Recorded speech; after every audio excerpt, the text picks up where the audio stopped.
안녕하세요.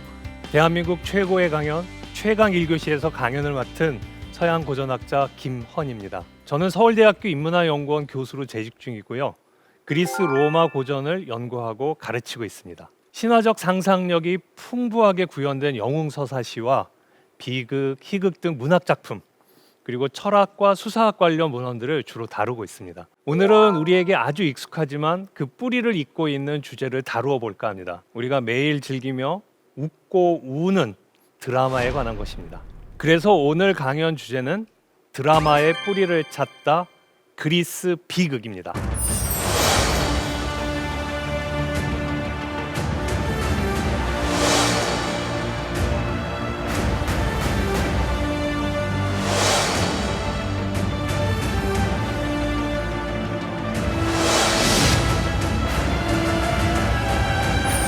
지난해 한국 드라마 역사에 큰 경사가 있었습니다.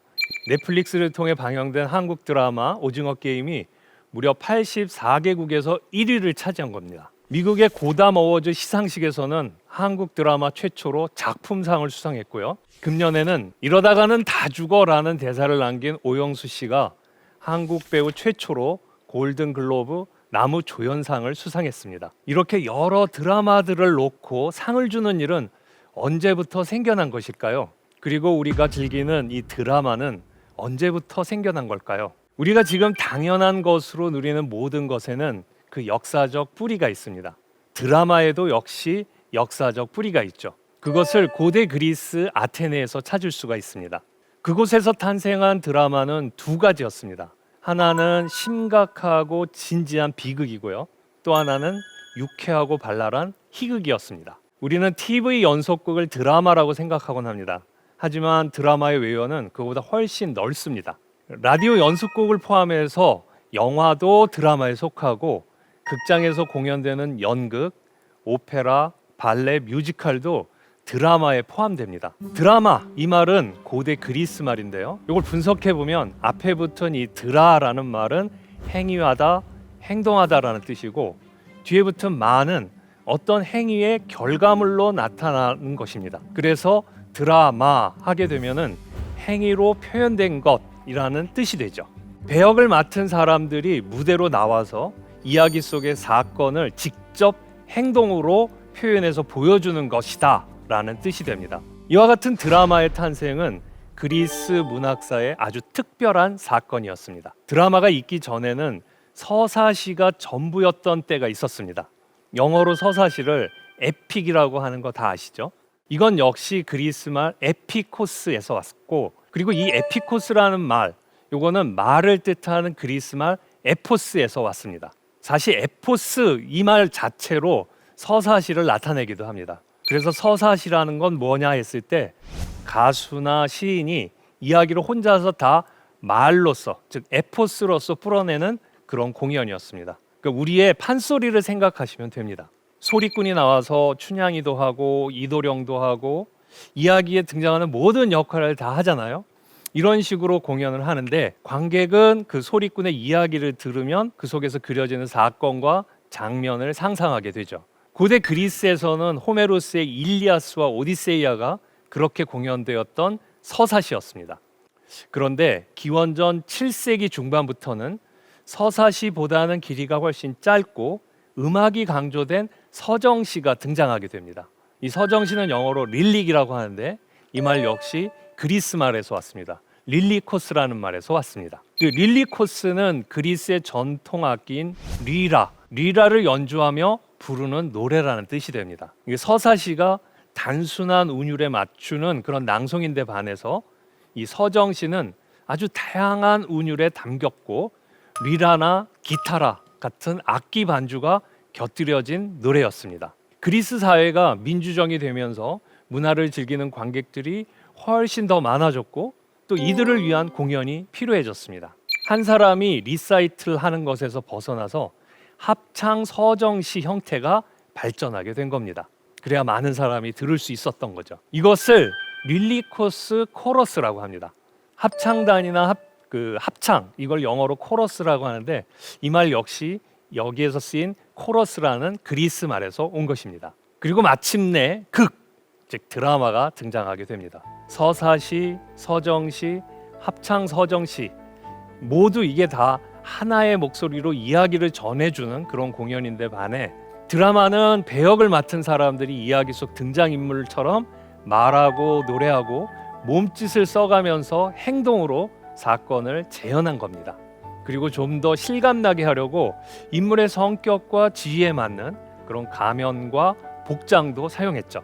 관객들은 그냥 이야기를 듣고 상상하는 데 그치지 않고 배우들의 행위와 모습을 보고 이야기와 사건을 즐기게 된 겁니다. 제가 지금 설명드린 것처럼 행위로 배우들이 무대 위에서 표현한 것, 이것이 바로 드라마였습니다. 최초의 드라마는 비극이었습니다. 기원전 534년 그리스 아테네 시내 한복판에 있던 아고라에서 디오니소스 제전이 열린 때였습니다. 이때 비극 경연대회가 열렸고 드라마를 공연한 팀이 우승자로 뽑혔습니다. 바로 이것이 드라마에 상을 주는 최초의 사건이었습니다. 그리고 최초의 드라마가 바로 이때 등장한 겁니다. 그런데 우리가 말하는 이 비극에는 아예 극이라는 말이 있어서 비극 그러면 연극이라고 생각하게 되죠. 그리고 앞에 붙은 이 비자가 한자로는 슬픈이라는 뜻이 돼서 비극 그러면 그냥 간단하게 말하자면 슬픈 연극이라는 뜻이 되고 눈물 없이는 볼 수 없는 아주 불쌍하고 가엾은 사람들의 이야기로 생각하게 되죠. 그러나 고대 그리스 아테네에서 비극은 전혀 다른 뜻이었습니다. 비극은 영어로 트라제디라고 하는 거 아시죠? 이 트라제디라는 말도 그리스 말 트라고디아에서 왔습니다. 그런데 이 트라고디아는 수렴소를 뜻하는 트라고스라는 말과 노래를 뜻하는 아오이디아라는 말이 합해져서 나온 것입니다. 그러면 어떤 뜻이 되죠? 바로 염소의 노래라는 뜻이 됩니다. 그런데 왜 트라고디아를 슬픈 연극, 즉 비극이라고 할까요? 옛날 그리스에서는 트라고디아가 언제 어떻게 노래되었길래 염소의 노래라는 뜻을 갖게 되었을까요? 어떤 학자는 이 트라고디아가 대디오니소스 제전에서 경연대회 형식으로 공연되었을 때 그 상품으로 염소를 줬기 때문이라고 설명하기도 합니다. 하지만 트라고디아는 경연대회로 이렇게 공연되기 전에도 이미 사람들 사이에서 공연되었기 때문에 그건 적절한 설명이 아니다 그러면서 다른 설명이 나옵니다. 사람들이 당시에 그 트라고디아를 부를 때 염소의 복장을 했다는 거죠. 염소는 사실 다산과 정력의 상징이라고 알려져 있습니다. 디오니소스 신과 아주 잘 어울리는 짐승으로 여겨졌죠. 그리스 신화에서 디오니소스 신을 수행하는 사티로스라고 하는 인물이 나옵니다. 근데 이 사티로스는 바로 머리에 염소 뿔이 달렸고 아예 허리 아래 하체는 염소였습니다. 그래서 디오니소스 축제 행렬을 사람들이 할 때 바로 이 사티로스로 분장한 사람들의 춤과 노래가 거기에 어우러졌습니다. 그래서 이때 부른 것이 즉 염소의 복장을 하고 부른 것이 트라고디아였다 이런 설명인 것이죠. 그런데 가장 많은 사람들이 받아들인 것은 이 두 가지 해석이 아니라 세 번째 해석입니다. 사람들은 디오니소스 신에게 염소를 제물로 바치면서 종교적인 제2의 노래를 불렀는데 그 노래가 바로 트라고디아였다는 겁니다. 자, 한번 상상해 보십시오. 제단이 있습니다. 그 위에 제물을 올려놓고 염소겠죠? 불을 피웁니다. 그리고 제사를 집행하는 제사장이 있겠죠? 그 제단과 그 주위로 누가 있겠습니까? 바로 합창단이 있고 이 합창단이 그 제사의 진행에 따라서 경건한 노래를 부르게 됩니다. 바로 이 합창의 노래가 트라고디아였던 것이죠. 자, 이런 점에서 보면 트라고디아는 종교적인 합창이었고 처음엔 연극이 아니었던 겁니다. 그리스 사람들은 그렇다면 언제 이런 트라고디아를 불렀을까요? 고대 아테네인들은 그 겨울부터 봄이 오는 3월까지 이 디오니소스 신을 위한 다양한 제의를 열었다고 합니다. 11월에서 12월 사이에는 아테네 성곽 외곽에 있는 마을마다 농촌의 디오니소스 제전이 열렸다고 합니다. 그리고 1월과 2월 사이에는 레나이아 제전이라는 게 있었고요. 2월과 3월 사이에는 안테스테리아라는 제전이 있었습니다. 아마 이 모든 제전들이 겨울철 농한기에 너무 심심하고 무료하니까 이것을 달래려는 목적이 있었던 것 같습니다. 하지만 농사, 이제 겨울이 지나고 봄이 되었을 때 농사, 특히 포도 재배를 시작하기 전에 그것을 준비하는 것이었습니다. 자, 준비를 어떻게 할까요? 신들에게 제물을 바치면서 풍요를 기원하는 그런 종교적인 제전을 열었던 거죠.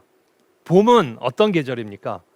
겨울 내내 얼어붙은 땅이 녹으면서 생명을 새롭게 피워내는 계절입니다. 그런데 바로 이 디오니소스 신도 죽음을 이겨내고 부활한 신이기 때문에 봄이라는 계절과 아주 잘 어울렸습니다. 이 디오니소스 신의 어머니는 테베 공주 세멜레라는 여인이었습니다.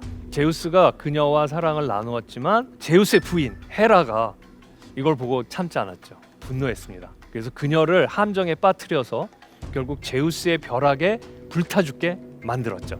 그때 세멜레는 제우스의 아들을 잉태하고 있었습니다.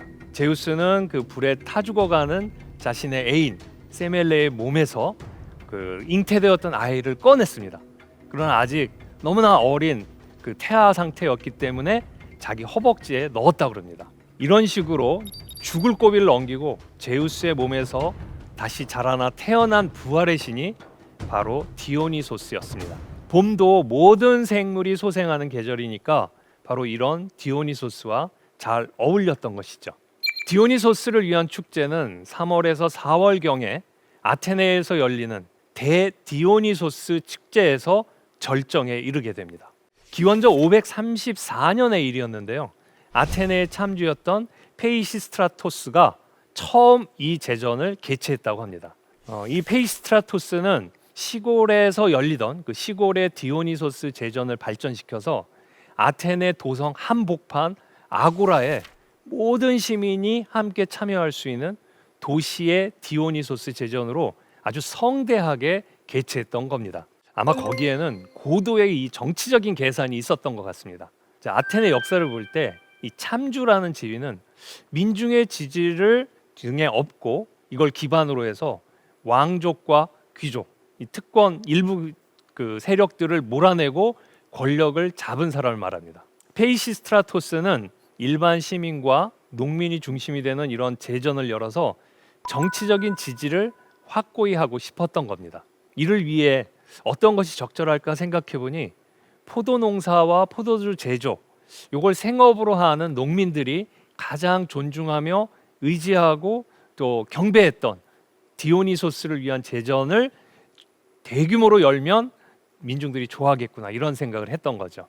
그러니까 요즘으로 말하면 아주 고도의 포퓰리즘 정책을 썼다 이렇게 볼 수 있습니다. 그의 계산은 정말 정확하게 적중했습니다. 많은 사람들이 여기에 열광했거든요. 이 페이시스트라토스는 이 대디오니소스 제전을 개최하면서 아주 특별한 이벤트를 제공했습니다. 그게 바로 트라고디아 경연대회였습니다. 각자의 마을에서 제사를 지내며 부르던 트라고디아를 전부 가져와서 이 도시에서 한꺼번에 같이 합창을 경연대회로 한번 해보자 이렇게 대회에 붙인 것이었죠. 자, 사람들은 이런 제전이 열린다니까 그리고 트라고디아 합창 경연대회가 열린다니까 도대체 누가 우승할 것인가 어느 동네가 우승할 것인가 여기에 관심이 집중되었습니다. 이 비극 경연대 즉 트라고디아 경연대회는 대디오니소스 제전에서 그래서 가장 중요한 행사가 되었던 겁니다. 자, 그 3일 동안이나 열렸다고 합니다. 이 트라고디아 대회는. 그래서 3명의 비극 시인이 하루씩 이렇게 할당을 받아서 각각 비극 3편 그리고 사티로스극 1편 모두 4편을 아침부터 점심 먹을 때까지 그 아침 나절 동안 상연을 했다고 합니다. 이 경연대회에서 우승한 시인은 정말 엄청난 명예를 누렸다고 합니다. 전쟁에서 승리한 개선 장군이나 올림피아 경기에서 우승한 운동선수처럼 존경과 환호의 대상이 되었던 겁니다. 이 그리스 비극의 3대 작가로 꼽히는 사람이 있죠. 첫 번째 작가로는 아이스킬로스인데 이 아이스킬로스는 13번이나 우승을 했다고 합니다. 그리고 최고의 비극 시인으로 알려진 소포클레스는 18번을 우승을 했고요. 에우리피데스라는 작가는 3번 우승했다고 합니다. 여러분들 잘 아시는 철학자 플라톤도 젊은 시절에는 내가 이 트라고디아 경연대회를 빛낼 그런 위대한 비극 시인이 되겠다라는 꿈을 꾸었다고 합니다. 자, 그리고 그 그리스 비극을 철학적으로 탐구한 사람이 있습니다. 이 아리스토텔레스인데요. 아리스토텔레스는 이런 말을 했습니다. 비극은 뒤티람보스의 지휘자들로부터 생겨났다. 여기서 말하는 뒤티람보스는 합창 서정시였습니다. 그 내용이 어땠냐? 디오니소스 신의 탄생과 관련된 것이었다고 합니다. 자, 이 흔적은 에우리피데스의 바코스의 여신도들이라는 작품에 고스란히 남아 있습니다. 그 한 구절을 제가 읽어드리겠습니다. 어머니 세멜레께서 먼저 디오니소스를 품고 계셨지만 제우스의 벼락이 떨어지자 진통 속에서 강요된 산고 속에서 벼락을 맞아 때 아니게 자궁에서 떨어뜨렸다네. 하지만 크로노스의 아들 제우스께서 곧바로 디오니소스를 은밀한 곳 허벅지에 받아들였다네. 바로 이 내용이 디오니소스 신의 신비로운 탄생을 노래하고 있는 겁니다. 그런데 이걸 누가 했냐? 바로 합창단이 했던 겁니다. 어떻게 보면 이렇게 합창단이 디오니소스의 그 신비로운 탄생을 노래하는 거, 이게 바로 뒤티람보스 그리고 트라고디아의 원초적인 모습이었습니다. 자, 그런데 어떻게 해서 트라고디아는 지금 말씀드린 대로 합창 코러스였던 것이 어떻게 우리가 지금 말하고 있는 극이 되었을까? 즉 드라마가 되었을까요? 코러스에서 드라마로 변하게 된 것, 이걸 우리가 한번 찾아보도록 하겠습니다. 대디오니소스 제전에서 경연대회에서 트라고디아가 서로 경쟁했다고 그랬죠. 자, 여기에 참가한 트라고디아 작가들, 비극 작가들은 우승을 하기 위해서 고심을 했습니다. 어떻게 하면 관객들의 눈길을 사로잡을까? 자, 그런데 첫 번째 대회부터 아주 파격적인 변화가 생겼습니다. 테스피스라는 시인이 그 혁신의 주인공이었습니다. 자, 트라고디아는 원래 합창이라고 그랬죠. 그러니까 다른 창가들은 전통적인 합창을 불렀습니다. 그런데 테스피스는 자기 순서가 되자 아주 신박한 요소를 여기다 도입했습니다. 화려하고 특별한 옷을 입고 높은 굽의 신발을 신고, 그래야 뒤에부터 잘 보이겠죠. 그리고 가면을 쓴 배우를 끼워 넣은 겁니다. 그리스 말로는 이게 히포크리테스라고 하는데요. 히포크리테스의 원래 뜻은 배우라는 뜻이 아니라 대답하는 사람이라는 뜻이었습니다. 자, 그럼 어떻게 된 일이냐? 합창단이 쭉 있고 그 히포크리테스가 이렇게 등장하면 합창단이 그에게 질문을 던집니다. 그러면 그 질문에 그 대답을 하기 때문에, 그 대답하는 노래를 불렀기 때문에 그 대답하는 사람을 히포크리테스라고 부른 겁니다. 그 히포크리테스는 우리가 알고 있는 그런 배우 같은 역할이었죠. 사람들은 이런 테스피스의 공연을 보고 깜짝 놀랐습니다. 코러스만 있었는데 배우 한 사람이 딱 등장해서 특별하게 사람들의 눈길을 끌고 합창단과 대화를 주고받으니까요. 자, 우승을 누가 했겠습니까? 테스피스였습니다. 테스피스가 바로 이 첫 대회에서 우승을 차지했던 겁니다. 이 테스피스의 시도는 새로운 장르의 탄생을 예고했습니다. 그러니까 트라고디아는 말과 노래만 있는 서사의 낭송이나 합창이 아니라 배우가 이야기의 사건을 행위로서 실행하는 그런 드라마가 될 판이었던 겁니다. 자, 이제껏 보지 못했던 공연의 혁신이었습니다. 테스피스는 트라고디아를 그야말로 합창에서 벗어나서 비극, 즉 드라마가 될 싹을 보여주었던 겁니다. 그 다음 경연대회부터는 어떻게 했습니까? 테스피스가 우승을 했으니까 테스피스 형식이 유행했겠죠. 그로부터 대략 40여 년 후에 아이스킬로스라는 작가는 더욱더 신박한 혁신을 내놓았습니다. 어떤 걸까요? 바로 배우의 수를 하나만 했었는데 테스피스는 둘로 늘렸던 겁니다.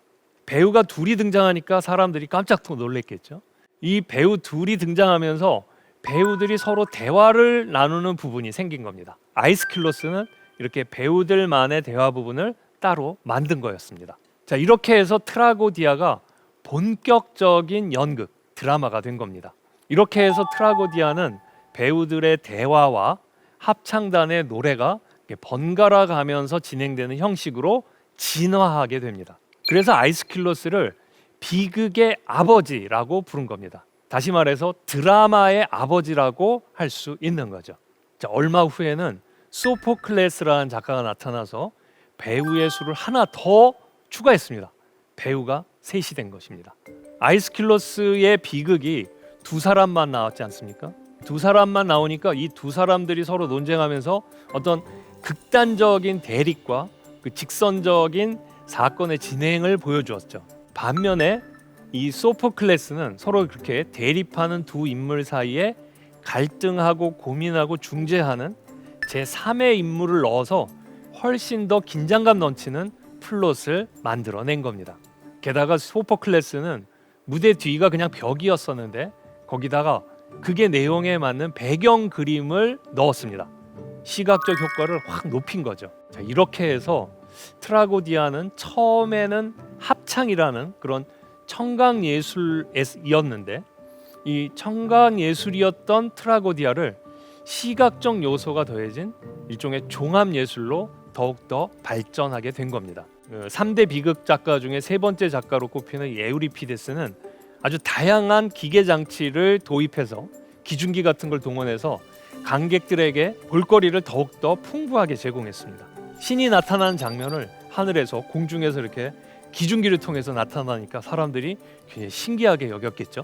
자, 이렇게 그리스 비극은 단순한 합창에서 시작해서 합창단과 배우들이 번갈아 가면서 합창과 대화를 이어나가는, 그리고 그렇게 하면서 사건을 전개해 나가는 그야말로 극으로, 드라마로 발전하게 된 것입니다. 비극의 전형적인 형식을 한번 볼까요? 이렇습니다. 자, 지금 무대가 보이시죠? 극이 시작되면은 배우가 무대에 나옵니다. 무대 위에 나와서 말을 합니다. 그 무대를 그리스 말로는 스케네라고 하는데, 이 스케네는 여러분들이 많이 쓰는 말입니다. 우리가 전투씬, 뭐 키스씬 또는 씬 스틸러 이런 말을 쓰는데, 그 씬이라는 말이 이 스케네라는 말에서 온 겁니다. 그러니까 씬이 무대를 가리키는 그런 말이었던 거죠. 그리고 무대 위에서 배우가 나와서 이제 처음 말을 하겠죠. 이 처음 하는 말을 프롤로고스라고 합니다. 앞에 프로, 이 말은 앞이라는 뜻이고, 로고스, 이건 말이라는 뜻입니다. 그러니까 프롤로고스 하면은 처음에 하는 말, 이렇게 되겠죠. 배우는 이 말을 하는데 그냥 하는 게 아니라 이암보스 운율에 맞춰서 말을 합니다. 이암보스 좀 어려운 말이긴 한데 내용은 이렇습니다. 장단, 그러니까 장따단 이런 느낌이죠. 요것을 두 번 씁니다. 그러면 따단 따단 이렇게 되겠죠. 요걸 한 단위로 합니다. 요걸 한 단위로 해서 요 운율에 맞춰서 대사를 얘기하게 되는데, 운율을 잘 보면 우리 심장 뛰는 소리하고 비슷합니다. 심장 뛰는 소리를 대충 이렇게 표현하죠. 두근 두근. 요게 바로 이암보스 운율하고 비슷합니다. 두근 두근. 이게 다단 다단 이렇게요. 그러니까 아마도 이 생체 리듬하고 비슷한 그 리듬을 쓴 것이라고 볼 수 있죠. 다단 다단 나가는 요것을 3번 반복하면 그게 한행이 됩니다. 그래서 요 형식을 이암보스 삼각 운율이라고 말을 합니다. 그 아리스토텔레스의 설명에 의하면 요 운율, 그러니까 이암보스 운율이 당시 그리스 사람들이 일상 대화에서 말하는 억양에 가장 비슷했다고 합니다. 그 근대가 돼서 영국의 세익스피어라는 위대한 작가가 나왔는데, 이 세익스피어도 자신의 대사를 쓸 때 바로 이 이암보스 운율을 사용했다고 합니다. 그러니까 그리스의 영향이 세익스피어에 그대로 남았던 거죠. 자, 이렇게 해서 프롤로거스, 즉 배우가 무대 위에서 자기 말을 하고 나면 합창단이 등장을 합니다. 근데 이 합창단의 위치는 그 배우들이 말하고 행동하는 무대와 그리고 관객들이 있는 객석 사이입니다. 무대와 객석 사이에 있는 이 공간을 그리스 말로는 오르케스트라라고 하는데, 오르케스트라라는 마당, 거기에 바로 합창단이 들어온 겁니다. 근데 말이 익숙하죠? 이 말은 아마도 그 여러분들에게는 관현악단을 가리키는 오케스트라, 요것과 비슷하다고 생각할 텐데, 사실 이 오케스트라가 바로 이 오르케스트라라는 말에서 나온 겁니다. 원래는 그 합창단이 춤추고 노래하는 공간을 가리키는 말이었죠. 그러니까 지금 말로 하자면 관현악단을 가리키는 말이 아니라 관현악단이 연주하는 공간을 가리키는 말이었던 것이죠. 자, 이렇게 합창단이 등장하면서 부르는 노래를 파로도스라고 합니다. 파라, 앞에 있는 파라라는 말은 어디어디를 향해 이런 뜻이고, 뒤에 호도스라는 말은 길을 가리킵니다. 그러니까 파로도스 하면은 무대 안쪽으로 그 관객들 앞으로 나온다는 뜻이 됩니다. 호도스는 길이라는 뜻이라고 그랬죠. 그렇다면 이거는 이제 은유적으로 말한 건데요. 트라고디아의 이야기, 즉 비극의 이야기, 사건을 하나의 그 긴 길처럼 생각하면 그 하나의 길이 쭉 펼쳐질 때 그곳으로 합창단이 들어오면서 부르는 노래라는 뜻이 됩니다. 공간적으로는 무대와 객석 사이로 들어오면서 부르는 노래지만 내용적으로는 비극의 사건 전체 전개에 합창단이 들어오면서 부르는 노래라는 뜻이 된다는 거죠. 자, 이렇게 해서 합창이 끝나면 합창단은 오르케스트라에서 자리를 잡고 서게 됩니다. 자, 그렇게 해서 합창단의 파로더스, 합창단이 등장하면서 부르는 노래가 끝나면 배우들이 무대 위에서 다시 이야기를 끌고 갑니다. 자, 이 부분을 그리스 말로는 에페이소디온이라고 합니다. 이것도 익숙하시죠? 우리가 사용하는 에피소드라는 말의 어원입니다. 그 에피라는 말은 위로 이런 뜻이고 에이스라는 말은 안으로 이런 뜻이고 호도스, 길이라는 게 같이 붙어 있습니다. 에피, 에이스, 호도스 이게 붙어서 에페이소디온이 되는데 큰 길이 있으면 그 길 안으로 이렇게 덤으로 끼어 들어오는 새길이라는 뜻이 됩니다. 한국 학자들은 이 에페이소디온을 사파라고 번역하기도 하죠. 자, 이 말 자체가 어떻게 보면 트라고디아의 탄생과 진화를 잘 보여줍니다. 트라고디아는 원래 합창이라고 했죠. 합창이 하나의 큰 길이었다고 그런다면 거기로 배우라는 새길이 끼어 들어온 셈이죠. 자, 그러고서 이렇게 굴러 들어온들이 마치 박혀 있는 돌을 밀어내듯이 새길로 살짝 껴넣었던 배우들의 대화 비중이 커지면서 원래 큰 길이었던 합창의 비중은 줄어든 거라고 볼 수 있죠. 그리고 합창의 비중이 줄어들면서 트라고디아는 합창에서 극, 즉 드라마가 된 것입니다. 에페이소디온이 커가면 커갈수록 트라고디아는 점점 더 합창에서 드라마가 되는 것이죠. 자, 이렇게 사파가 하나 끝나면 다시 오르케스트라에 서 있던 합창단의 노래가 이어집니다. 자, 이런 노래를, 이 합창을 스타시몬이라고 그럽니다. 스타시몬은 분석하면은 서서 부르는 노래라는 뜻이 됩니다. 왜 이런 말이 붙었냐면 처음에 들어올 때는 파로도스, 움직이면서 불렀지만 이 부분에서는 오르케스트라에서 계속 서서 부르기 때문에 서서 부르는 노래라는 뜻으로 스타시몬이라고 그럽니다. 자, 에페이소디온과 스타시몬 요게 반복되게 되는데 적게는 3번, 많게는 5번까지 이야기가 반복되면서 전개가 됩니다. 자, 그리고 이제 이렇게 한 3번에서 5번 에페이소디온과 스타시몬이 반복해서 교대로 된 다음에 그게 마지막 부분이 오게 되겠죠. 그게 마지막 부분을 엑소도스라고 그럽니다. 엑소도스는 엑스라는 건 빠져나간다 이런 뜻이고 호도스 이건 길이라고 그랬죠. 그 엑소도스 하면 길을 빠져나간다는 뜻인데 이 트라고디아라는 길을 빠져나가면서 부르는 노래 이런 뜻이 됩니다. 이때는 배우와 합창단이 퇴장하면서 같이 부르는 게 보통입니다. 자, 이렇게 트라고디아는 배우들의 대사와 합창단의 노래가 번갈아 가면서 진행됩니다. 자, 그래서 보면 그리스의 비극이라는 건 오늘날 우리가 즐기는 연극보다는 노래와 대사가 어우러지는 뮤지컬 또는 오페라에 더 가깝다고 볼 수 있습니다. 거꾸로 말하면 현대 연극은 고대 그리스 비극에서 합창단을 뺀 것이나 마찬가지다 이렇게 말할 수 있습니다.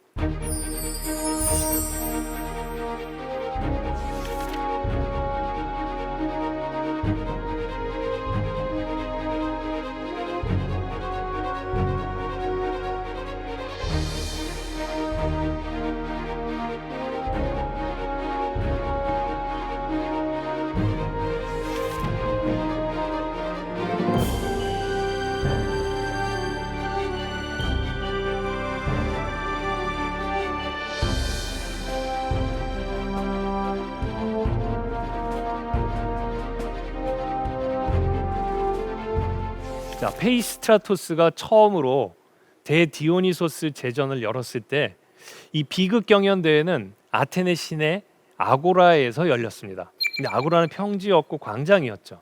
사람들이 가장 많이 모이는 그런 곳이었습니다. 시장으로 쓰이기도 하고 시민들의 각종 집회, 재판 등이 열리곤 했죠. 처음에 이 대디오니소스 제전을 열었을 땐 그곳에다가 목재를 가지고 간이 무대와 객석을 만들고 비극 경연 대회를 개최했습니다. 그림 보이시죠? 자, 이 극장의 구조를 한번 볼까요? 배우들이 연기하는 무대, 즉 스케네가 있고 그리고 무대를 마주하는 객석이 있죠. 객석이 계단식으로 세워져 있었습니다. 그리고 그 사이에, 즉 무대와 객석 사이에 원형의 마당이 넓게 펼쳐져 있었는데 합창단을 위한 오르케스트라였습니다. 자, 기억나시죠? 이 그림.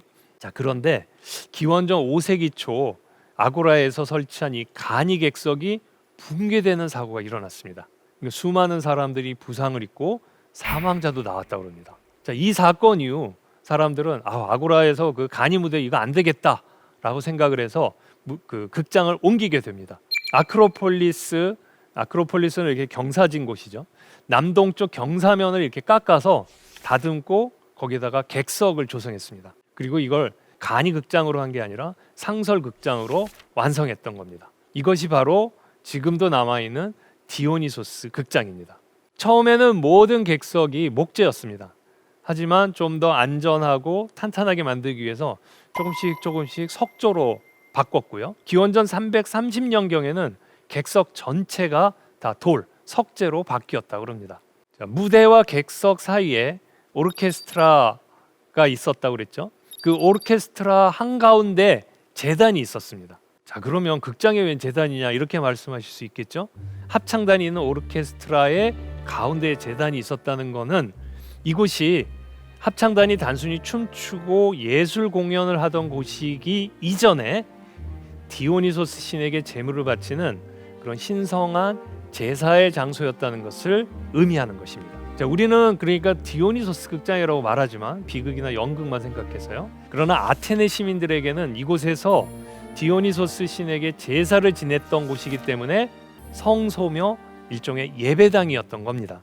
자, 객석을 그리스 말로는 테아트론이라고 하는데요. 이 테아트론이란 말에서 영어 단어 theater, 그 극장을 뜻하는 theater라는 말이 여기서 나왔죠. 영어에서는 이 theater가 극장이란 뜻이지만 그리스어에서는 이게 객석을 가리키는 말이었습니다. 자, 그런데 이 말이 아주 의미심장합니다. 이 말은 본다라는 뜻의 그리스어 동사 테아오마이라에서 왔는데요. 이 테아오마이라는 말은 그냥 이렇게 보는 게 아니라 탐구하고 관찰하듯이 유심히 바라보는 그런 행위를 가리킵니다. 그러니까 어떤 대상을 피상적으로 대충 겉만 보는 것이 아니라 현상에, 겉에 숨겨져 있는 그 이면에 감추어져 있는 어떤 본질을, 숨어 있는 어떤 깊은 뜻을 통찰하는 것을 의미합니다. 이론을 뜻하는 영어 단어 theory도 여기서 나왔습니다. 이론이라는 게 다양한 현상의 본질을 꿰뚫어 찾아서 일반화시키는 거라고 할 수 있죠. 그러니까 바로 이 단어가 테아오마이라는 단어에서 올 수밖에 없었던 겁니다. 그러니까 그 객석, 테아트로는 이 무대와 오르케스트라에서 수행되는 배우들과 합창단의 공연을 보면서 그 깊은 의미를 통찰하고 관조하는 자리가 되는 거죠. 그러니까 테아트론, 바로 이곳은 그곳에 앉는 순간 그냥 보는 게 아니라 진지하게 자기 자신과 자신의 삶을 통찰하는, 그것도 종교적인 그런 의미의 통찰을 하라는 요청을 받는 셈입니다. 자, 지금 말씀드린 대로 비극의 기원이나 극장의 구조를 보면 이 비극은 디오니소스 제전에서 거행된 종교 행사임을 알 수가 있습니다. 오르케스트라의 중앙 제단에 수렴소를 올려놓고 불을 피워 태우면서 디오니소스에게 제사를 지냈던 겁니다. 처음에 설명드렸던 거 한번 다시 떠올려 보시죠. 제사장이 제사를 집행하겠죠. 그리고 그 주위로 합창단이 둘러서 경건하게 노래를 부릅니다. 디오니소스를 찬양하면서 축복과 풍년을 기원하는 노래였죠. 그리고 객석에 앉아 있는 아테네 시민들은 숙연한 자세로 이를 테아오마이 바라보았을 겁니다. 자, 이때 제물은 어떤 의미를 가질까요? 이 제물을 받으시고 우리의 노력을 가상히 여기시사 축복을 내리소서, 부디 재앙을 물리쳐 주소서. 자, 이렇게 기도하며 바치는 제물이라고 한다면 이건 신에게 축복을 기원하며 바치는 일종의 예물이며 신께서 그 제사에 응해서 축복을 내리실 것이라는 믿음에서 미리 바치는 일종의 감사의 선물이었던 거죠. 속된 말로 주는 것이 있어야 받는 것이 있다, 이런 믿음에서 나온 거라고 볼 수 있지 않겠습니까? 자, 그런데 축복을 받으려면 이 기도하는 사람, 기원하는 사람은 어떤 모습이어야 할까요? 죄와 욕망과 더럽혀진 그런 더러운 상태라면 신의 축복을 받을 수 있을까요? 축복을 받기는커녕 천벌을 피할 수 없을지도 모릅니다.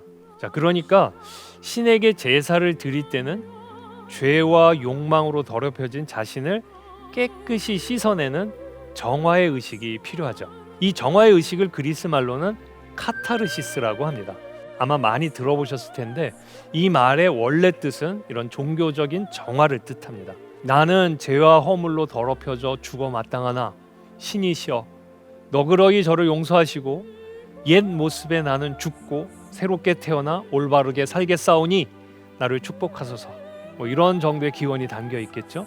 자, 이렇게 결심하는 마음으로 제물을 바친다면 이렇게 죽임을 당해 제단에 올려져서 불에 태워져 제가 되는 제물은 나 대신 죄를 짊어지고 죽는 대속의 희생물입니다. 제사장이 제사를 집행하는 동안 이를 바라보는 사람들은 죄와 욕망으로 더럽혀진 자기 자신이 태워져 없어지는 것을 보는 것이나 마찬가지죠. 그렇게 자기를 죽인 사람은 이제 깨끗한 몸과 마음으로 새롭게 태어나며 새로운 삶을 살리라는 결심을 하는 것이 됩니다.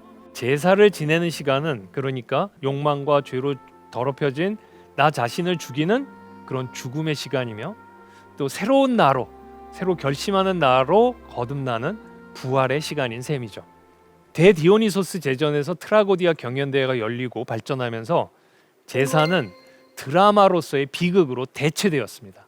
디오니소스에게 그 염소를 태워 바치며 부르던 합창이 일종의 비극으로 진화된 것이죠. 그러니까 디오니소스 극장의 객석에 앉아 있는 아테네 시민들은 무대 위에 공연되는 그런 비극을 보면서 단순히 연극을 감상하는 그런 문화적 활동을 한 것이 아니게 됩니다. 이 비극의 주인공을 일종의 제물로 삼는 성스러운 제의에 참여했던 것이라고 할 수 있죠. 자, 무대가 어떻습니까? 무대는 제단과도 같죠. 제단과도 같은 무대 위에 펼쳐지는 주인공의 분노와 사랑, 배신, 격정과 욕망에 자기 자신을 비추고 감정이입하면서 주인공과 하나가 되어서 그와 함께 고통에 나뒹굴고 운명의 굴레에 저항하고 무너지면서 그 주인공과 함께 찢기고 그와 함께 죽는 것입니다. 그런 점에서 본다면 무대 위의 주인공은 나랑 다른 사람이 아니라 나를 대신해서 고통받고 죽어가는 희생물이고 나 자신을 비추는 또 다른 나인 것입니다. 그러니까 비극 작가는 관객들이 공감하고 감정이입할 수 있는 인물들을 내세워야 비극에서 성공할 수 있었습니다. 관객들이 저것이 나의 모습이구나 하고 공감해줘야 하니까요. 그 사람들은 인간의 그 보편적인 본성을 통찰하는 일에 아주 철저해야만 했던 것이죠. 우리가 여전히 고대 그리스의 비극을 감상하면서 그 주인공들의 나를 비추어 보고 그들의 생각과 감정, 사건에 몰두할 수 있었던 것은 작가가 제시하는 인물들이 인간의 어떤 보편적인 속성을 잘 담아내고 있기 때문입니다. 얼어붙었던 땅을 뚫고 새싹이 솟아나고 말라있던 나뭇가지에 싹이 움트는 봄날, 아테네 시민들은 이 디오니소스 극장에 앉아서 자신을 죽이는 제의를 감행했던 것입니다. 그리고 죄로 물든 자신과 도시를 죽이고 깨끗하게 다시 태어나는 기분으로 새로운 한 해를 힘차게 시작했던 것이죠. 자, 여러분도 아테네의 디오니소스 극장에 앉아서 비극의 정화, 즉 카타르시스 의식에 참여하는 마음으로 고대 그리스의 비극을 감상하신다면 훨씬 더 많은 것을 얻으실 수 있을 겁니다. 기원전 534년에 시작된 그리스 비극 경연대회는 200년 이상 지속되었습니다. 매년 3명의 작가가 비극 3편 그리고 사티로스 극 1편 모두 4편을 발표했으니까 12편의 새로운 비극 작품이 매년 관객들에게 제공되었겠죠. 자, 이것만 계산해도 대략 2,400편 정도 됩니다. 예선에 출품된 작품들은 그보다 훨씬 더 많았을 겁니다. 그리고 아테네 이외의 지역에서도 수많은 극장들이 있는 걸로 봐서 수많은 비극 작가들이 있었을 텐데, 그러니까 작품은 2,400편보다 훨씬 더 많았을 겁니다. 하지만 우리에게 지금 전해지는 것, 온전한 형태로 전해지는 작품은 3명의 작가들 것뿐입니다. 처음에 말씀드렸던 아이스킬로스, 소포클레스, 에우리피데스입니다. 이 3사람의 연배 차이를 잘 보여주는 이야기가 전해집니다. 이들은 거의 같은 시기에 활동을 했었는데요. 고대 그리스인들은 3대 비극 작가들을 기원전 480년에 살라미스 해전과 관련지어 설명한다. 아이스킬로스는 전사로서 몸소 이 전쟁에 참가했고, 소포클레스는 소년 합창단의 선창자로서 신들에게 이 전투에서의 승리를 감사드리는 그런 찬신가를 주도했으며, 에우리피데스는 전투가 있던 바로 그날 세상에 태어났다는 것이다. 자, 이 이야기를 들으면 이 세 사람의 연배 차이를 잘 아시겠죠? 지금 우리에게 전해지는 것은 바로 이 세 작가가 남긴 33편뿐입니다. 그 가운데 소포클레스의 오이디푸스 왕이 최고의 작품으로 꼽힙니다. 아리스토텔레스가 시학이란 책에서 이 작품은 최고의 작품이다 라고 극찬한 작품이기도 하죠. 자, 이 작품은 문학적인 관점에서도 탁월한 구성을 가지고 있지만 고대 그리스 비극의 제의적, 종교적, 신화적 성격을 가장 잘 보여주는 작품이기도 합니다. 아주 잠깐 보기로 하겠습니다. 자, 극이 시작되면 무대 중앙에 오이디푸스가 서 있습니다. 그 옆에는 제단이 있고 제우스의 사제가 있습니다. 무대에 서 있는 오이디푸스는 마치 제단에 바쳐진 제물과도 같습니다. 자, 오이디푸스는 테베의 왕인데 지금 테베에는 역병이 돌아서 수많은 사람들이 죽어갑니다. 오이디푸스는 구원의 길을 찾아야 합니다. 이때 아폴론 신탁이 내려집니다. 지금 테베에는 오이디푸스 이전의 왕이었던 라이오스를 죽인 살인자가 벌을 받지 않고 숨어 있다. 테베가 살인죄로 오염되었기 때문에 재앙이 덮친 것이다. 살인자를 찾아내 벌해야만 도시는 정화되고 재앙에서 벗어날 수 있다. 자, 이 신탁을 듣고 오이디푸스는 선언하죠. 내가 반드시 범인을 잡아내고 철저하게 응징하여 도시를 재앙으로부터 구해하겠다. 자, 사람들은 잘못된 욕망에 물들기도 하고 뜻하지 않은 실수를 저지르며 후회하며 살아갑니다. 그래서 매 순간 자신을 돌아보면서 오염된 자신을 정화하고 새로운 삶을 결심하고 실천할 때 어제보다 나은 오늘을 그리고 내일을 살 수 있는 것이죠. 이건 개인적 차원에서뿐만 아니라 사회적 차원에서도 마찬가지입니다. 고대 그리스인들은 이런 삶의 원리를 잘 깨달았고 이를 비극으로 트라고디아로 실천한 겁니다. 한 해를 시작할 때 개인과 사회를 오염시킨 과오를 반성하고 이를 깨끗하게 씻어내는 정화의 의식, 카타르시스의 의식이 필요했는데 바로 이것이 비극이었던 겁니다. 비극은 그러니까 정화의 제의, 카타르시스의 경건한 의식이었던 것입니다. 자, 오이디푸스 왕은 이런 제의적 구조를 가지고 있습니다. 살인죄를 씻지 못하고 도시가 오염되어 있습니다. 죄인을 찾아내 오염을 씻어내는 카타르시스, 정화의 실천이 필요한 상황입니다. 오이디푸스는 그 일을 해낼 것입니다. 그런데 범인을 찾아가는 과정에서 점점 그 범인이 다름 아닌 오이디푸스 자신임이 드러나기 시작합니다. 예전에 오이디푸스는 테베로 들어오는 길목에서 어떤 왕족의 무리와 시비가 걸려서 목숨을 건 사투를 벌이다가 상대를 죽인 적이 있는데 바로 그가 라이오스 왕이었던 것입니다.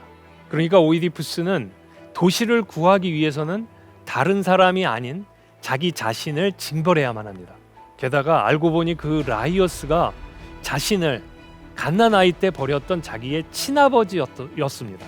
그리고 자신이 결혼한 그 이오카스테는 자신을 낳아준 친어머니라는 사실까지 밝혀집니다. 충격적인 진실이 폭로되었을 때 이오카스테는 스스로 목숨을 끊습니다. 그리고 오이디푸스는 자신의 눈을 도려냅니다. 테베가 역병으로 오염되고 재앙으로 고통받았던 것은 바로 오이디푸스 때문이었고 테베를 역병의 오염을 씻어내고 정화하려면 바로 오이디푸스가 스스로를 징벌해야만 했던 것입니다. 그들은 무대 위에 쓰러져 죽고 고통 속에 오열합니다. 마치 불붙은 제단 위에 재물이 태워져 재가 되는 것과 같은 것이죠. 이 모든 고통과 죽음의 현장을 오르케스트라에서 합창단이 숙연히 지키고 있습니다. 마치 제사를 집행하는 제사장처럼 말입니다. 그리고 객석에는 아테네 시민들이 이 장면을 봅니다. 그들은 단순히 연극 관람을 한 것이 아니었습니다. 비극의 제의를 통해서 끔찍한 운명에 엮인 인물을 제물로 바치면서 자신과 사회 전체를 정화하려고 했던 것입니다. 자, 봄을 깨끗하게 그리고 새롭게 맞이하는 그리스인들의 사회적 카타르시스였던 것이죠. 자, 그런데 그 옛날 그리스 아테네에서 공연된 그리스 비극이 지금 우리에게는 한반도에 살고 있는 21세기의 우리에게는 어떤 의미가 있을까요? 비극은 우리가 어떻게 살아가야 할 것인가 하는 삶의 태도를 제안하는 것 같습니다. 이미 여러 차례 말씀드린 것처럼 그리스 비극은 정화의 제의, 카타르시스의 의식이었습니다. 관객들은 무대 위의 비극적 주인공 속에서 자기 자신을 비추어 보고 주인공의 고통과 죽음을 자신의 것으로 받아들이면서 자기 자신을 죽이는 그런 제의적 의식을 행했던 것이죠. 죄로 오염되고 더럽혀진 자신을 죽임으로써 정화의 의식, 카타르시스의 제의를 집행하고 새롭게 태어나는 부활의 환희를 맛보았던 것입니다. 자, 우리의 삶 속에서 그리스 비극과 같은 제의를 실천해 보면 어떨까요? 그렇다고 무슨 제사를 지내라는 것은 아니죠. 매일 저녁 나의 하루를 되돌아보면서 욕망과 과오, 실수로 물든 그런 나 자신, 무언가로 더럽혀진 나 자신을 발견하고 내일은 새로운 삶을 살아야겠다라고 다짐하면서 잠자리에 든다면, 그리고 그 다음 날 새로운 마음으로 새로운 하루를 맞이한다면 이것이야말로 그리스 비극과 같은 삶이라고 할 수 있지 않을까요? 자, 날마다 그리스 비극과 같은 태도로 삶을 살아간다면 우리는 그런 일그러진 욕망을 제거하고 뜻하지 않은 실수를 만회하면서 조금씩 더 나은 삶을 살아갈 수 있지 않을까요? 자, 이번 강연에서는 드라마의 뿌리라고 할 수 있는 비극에 관해서 이야기해 보았습니다. 이 비극은 옛 그리스 아테네의 디오니소스 극장에서 수행되었던 종교적인 제의였으며 그리스인들의 삶의 아주 중요한 부분이었습니다. 1년에 한 번쯤 진지하게 자신을 돌아보고 새로운 삶을 결심하는 그런 종교적이고 제의적인 정화의 의식이었죠. 자, 비극이 오늘 우리의 삶에서도 중요한 의미와 가치를 가질 수 있는 것은 바로 이런 이유가 아닐까요?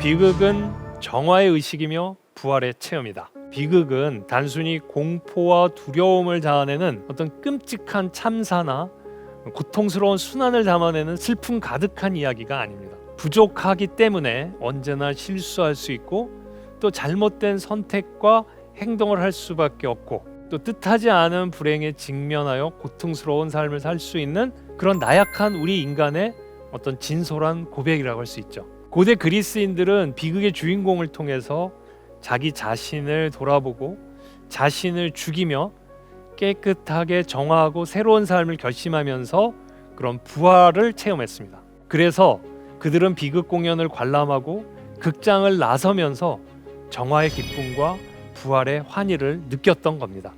지금까지 대한민국 최고의 강연 최강 1교시 김원이었습니다. 고맙습니다.